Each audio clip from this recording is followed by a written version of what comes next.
Hello दोस्तों, stone industry के सभी मेरे दोस्त, आपका पुनः मोहन बोरा की तरफ से अभिनंदन, धन्यवाद। कल मैंने एक वीडियो आपको अपलोड किया था। उसका विषय था हाउ टू अवॉइड प्राइस वार, यानी कि मूल्य स्पर्धा से हम कैसे बचें। इस वीडियो को आपने बहुत लाइक किया, पसंद किया। उसी से उत्साहित प्रोत्साहित होकर मैं आज एक वीडियो और डालना चाहता हूँ। वो वीडियो इस विषय पे है कि प्राइस वार, जो हम मूल्य कम कर देते हैं, ये कहना तो बहुत सरल है, लेकिन मूल्य कम करके माल बेचना हमारी मजबूरी भी है। उस मजबूरी से हम कैसे बचें? प्राइस कम हम क्यों करें, और अगर करते हैं और नहीं करें तो उसके सॉल्यूशंस क्या हैं? बंधुओं, इसके सॉल्यूशंस हैं। हमें उसके ऊपर मेहनत करनी पड़ेगी, क्योंकि अगर हम एक नेचुरल प्रोडक्ट्स में डील करते हैं, प्राकृतिक उत्पाद है हमारा, उसमें हमें मेहनत करनी ही चाहिए कि प्राइस हम ज़्यादा से ज़्यादा कैसे ले सकें। इसके लिए बंधुओं छोटे छोटे टिप्स हैं। आपको लगेगा स्टार्टिंग में ये प्रैक्टिकल नहीं है, थोड़ा पॉसिबल नहीं है, लेकिन ये पॉसिबल है। क्यों? कि इंडियंस लोगों में एक दृढ़ निश्चय संकल्प शक्ति भी है। उस संकल्प शक्ति का अगर हम यूज़ करेंगे तो डेफिनेटली हम वो काम कर पाएंगे। सबसे पहले दोस्तों, हमें क्या करना है कि जितने भी हमारे इंडिया में products, marble, granites and stones जितने भी अवेलेबल हैं, उन सब अवेलेबल प्रोडक्ट्स का हमें सिमिलर नामकरण करना पड़ेगा। सबको एक नाम दे दो, पूरे देश में एक ही नाम, एक प्रोडक्ट का एक नाम हो सकता है। उसके बाद में इसकी ब्रांडिंग करो, ब्रांडिंग देश विदेश में करो, तो एक ही नाम होगा तो उसकी पहचान बढ़ेगी, पहचान बढ़ेगी तो डेफिनेटली डिमांड बढ़ेगी, डिमांड बढ़ेगी तो डेफिनेटली प्राइस भी बढ़ जाएगा। इसके लिए हमें सामूहिक प्रयास की आवश्यकता है, और हमें एसोसिएशन लेवल पे भी अगर हमें इसके लिए सपोर्ट लेना पड़े, हमें ज़रूर लेना चाहिए। बंधुओं, दूसरा उपाय बहुत सरल है। वो ये है कि आपके पास जो प्रोडक्ट आ गया, स्लैब, टाइल्स वगैरह जो भी आई या ब्लॉक्स, उसमें आप उसमें वैल्यू एडिशन डालें, यानी कि मूल्य संवर्धन। उसमें मूल्य कैसे बढ़े, उस पे फिनिशेस पे हम सोचना पड़ेगा। हम स्लैब को कैसे बढ़िया से बढ़िया फिनिश दे सकें, उसको अट्रैक्टिव, उसका रूप निखार सकें, हमें वो करना पड़ेगा। बंधुओं, इसका उदाहरण हम किसी भी लेडी से भी ले सकते हैं, लड़की से भी ले सकते हैं कि वो भी अट्रैक्टिव दिखने के लिए कितना प्रयास करती है, तो हमें भी इसका प्रयास करना चाहिए। और अगर हम ऐसे प्रयास करने में सफल होते हैं तो इसकी हमें इमोशनल वैल्यू मिलती है। इमोशनल वैल्यू से मतलब हमारा सीधा है कि अगर ग्राहक को वो चीज़ पसंद आ गई तो वो चीज़ वो ज़रूर लेगा, और ज़रूर लेगा तो हमारी जो प्राइस है, हमारी प्राइस में वो लेगा, हमें बार्गेनिंग नहीं करेगा भाव में। ये यूनिवर्सल ट्रूथ है, और ये देश और विदेश सब में सिमिलर लगता है।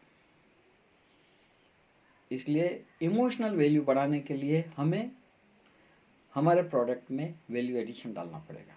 फिनिशेस बहुत टाइप की है, हमें रिसर्च की ज़रूरत है, और बहुत से लोग इसके बहुत ज्ञानी विज्ञानी हैं, उनसे भी हमें राय मशविरा करना चाहिए कि हम हमारे प्रोडक्ट को वैल्यू एडिशन कैसे करें। बंधुओं, कोई भी माल बेचने से पहले अपने व्यापार में ये ध्यान रखें कि हमारी गुडविल हमेशा अच्छी रहे।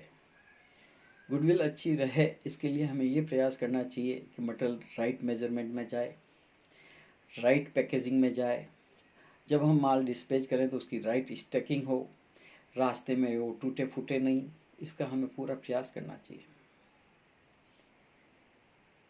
और अब धीरे धीरे जो डिजिटल का ज़माना आ रहा है, उसमें तो ये चीज़ और इम्पोर्टेंट हो गई है, क्योंकि ग्राहक अब फिजिकली आपके पास नहीं आएगा, केवल वो दूर से डिजिटल ही चेक करेगा। और तो इसलिए आपको बहुत अच्छी तरह से आपको माल का राइट मेजरमेंट करके, राइट पैकेजिंग, राइट स्टैकिंग करके ही भेजना चाहिए।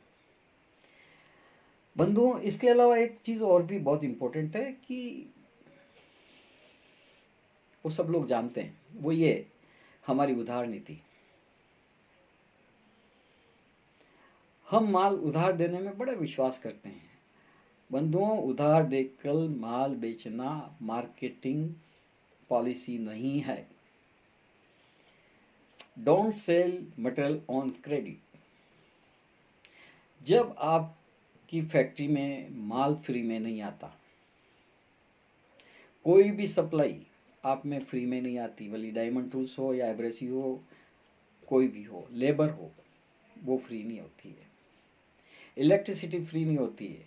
लोन जो ले रखा है, इंटरेस्ट, उसको आपको पे करना है, इंस्टॉलमेंट आपको पे करने हैं,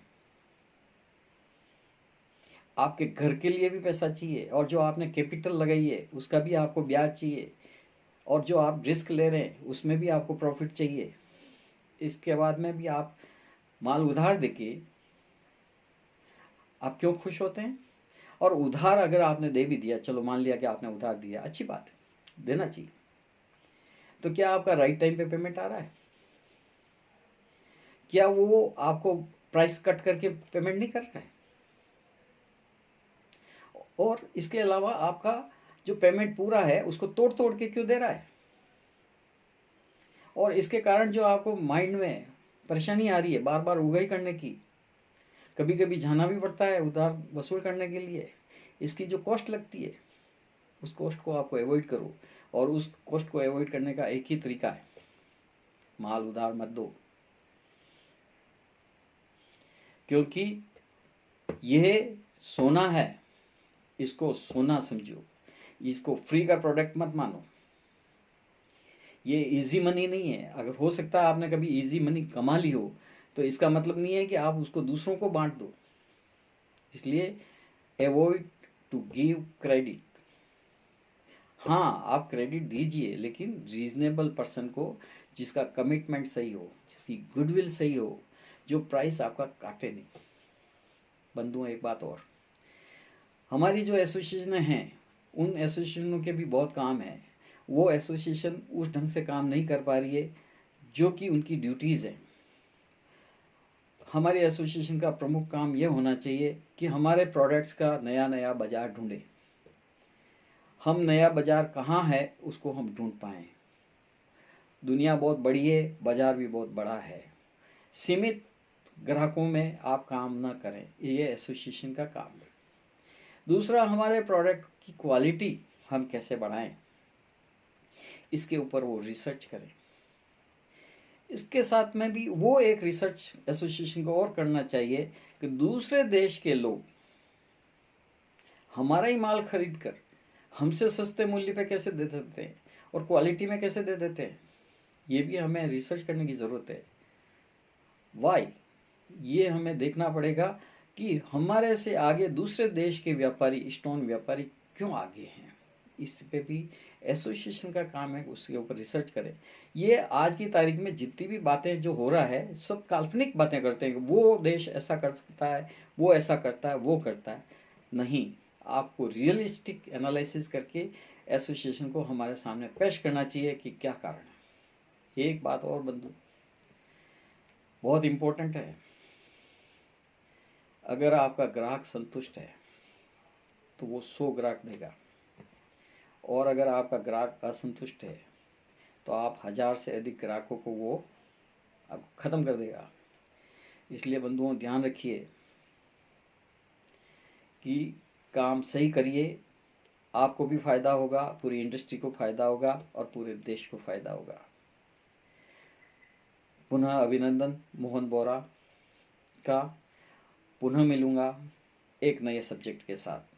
इस बीच में हो सके तो ये वीडियो अगर पसंद आया हो तो ज़रूर इसको लाइक करें, सब्सक्राइब करें। धन्यवाद।